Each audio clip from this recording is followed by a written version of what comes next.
নমস্কার বন্ধুরা, তোমরা সবাই কেমন আছো? আশা করি তোমরা সবাই খুব ভালো আছো। আমিও ভালো আছি।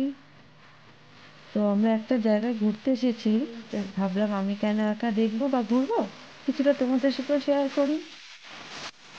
তো এই জায়গাটার নাম জানেন? লালবাগ গার্ডেন, ব্যাঙ্গালোরের মধ্যে। হয়তো তোমরা অনেকজনই এসেছো বা দেখেছো, চেনো জায়গাটা। তাও তোমাদের সাথে শেয়ার করছি বন্ধুরা। আমার ভিডিও যদি তোমাদেরকে ভালো লাগে তো প্লিজ লাইক, শেয়ার, কমেন্ট করবে। জানেন বন্ধুরা, আমার না এই জায়গাটা না খুবই ভালো লাগে।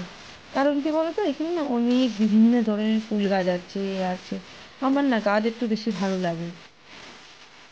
আর তুমি যদি এই টাইমটায় আসো, মানে 15 আগস্টে, 26 জানুয়ারিতে, এই টাইমটা আসলে কি বলতো বন্ধুরা, এরা আরও সুন্দর করে সাজায়, দেখতে আরও খুবই ভালো লাগে। আর মানুষের তো ভিড়, মানে পা রাখার জায়গাই থাকে না।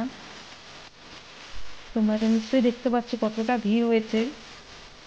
এর থেকে তো আরও ভিড় হয়। আর এত ফুল গাছ না, আমি না এত ফুল গাছের নাম আমি জানি না, আর ফুলও চিনি না এত। বাট না, দেখতে খুবই ভালো লাগে আমার কাছে, কত রকমের ফুল এখানে আছে। আমি তো গিয়েছিলাম যে দুটো আবার ফুল গাছ ওখান থেকে কিনেও এনেছিলাম, দুটো গোলাপ ফুল গাছ।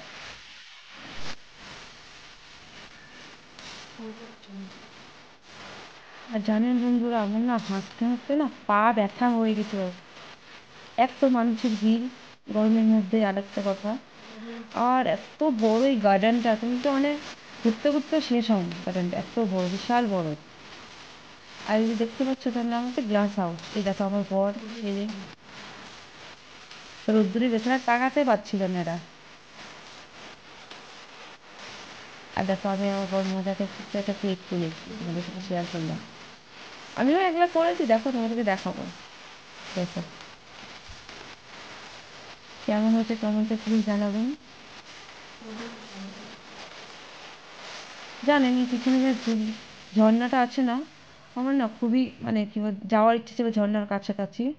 বাট এটা এখানে ঝর্ণার কাছে অ্যালাউ নেই যাওয়ার, এই দূরের থেকেই দেখতে হবে। আর এই যে সূর্যমুখী ফুল গাছগুলো দেখতে পাচ্ছ, এগুলো দেখে না আমার ছোটোবেলার কথা মনে পড়লো। কারণ আমরা তো গ্রামের মানুষ। তো আমাদের গ্রামে না সূর্যমুখীর চাষ অনেক হতো। তো আমরা ওখানে গিয়ে খেলা করতাম, করতাম, খুব ভালো লাগতো। তার জন্য ছোটোবেলার কথা একটু মনে পড়লো।